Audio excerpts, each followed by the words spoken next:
Oke, bismillahirrahmanirrahim. Assalamualaikum warahmatullahi wabarakatuh.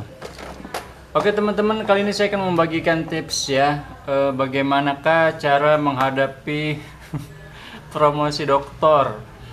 Atau kalau Anda promosi, Anda mau sidang ya, sidang mungkin S1, S2. Bagaimana cara menghadapinya? Mau tahu? Silakan tonton sampai habis.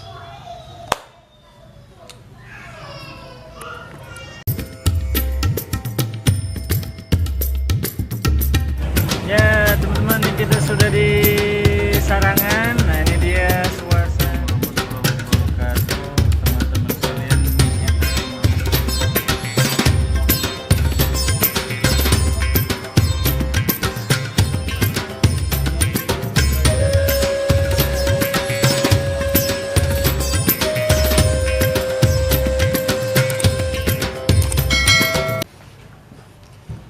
Oke teman-teman, kembali lagi bersama saya. Kali ini saya akan cerita sedikit ya. Jadi alhamdulillah baru kemarin ya, hari Selasa. Ini sekarang saya rekaman hari Rabu ya.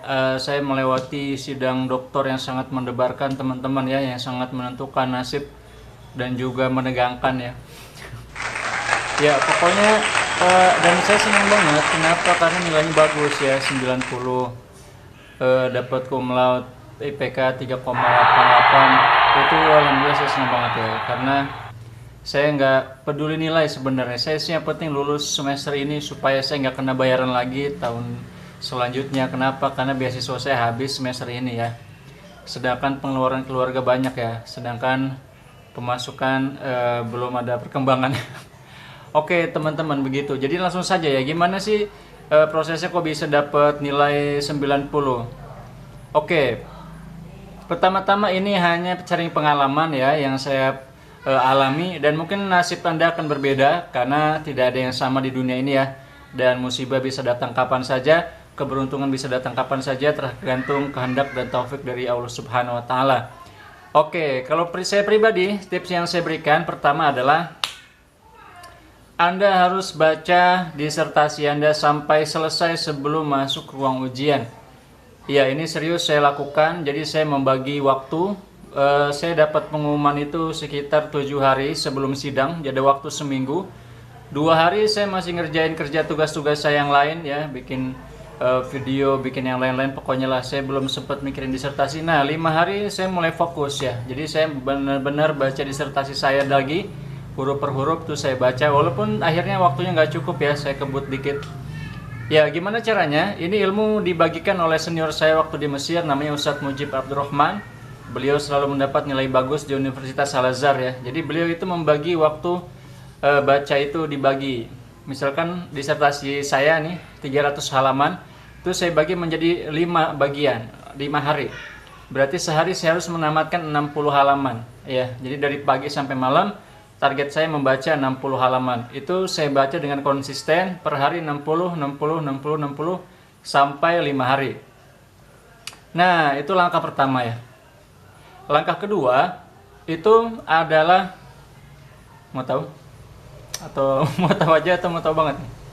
Langkah kedua adalah membuat peta pikiran atau mind mapping.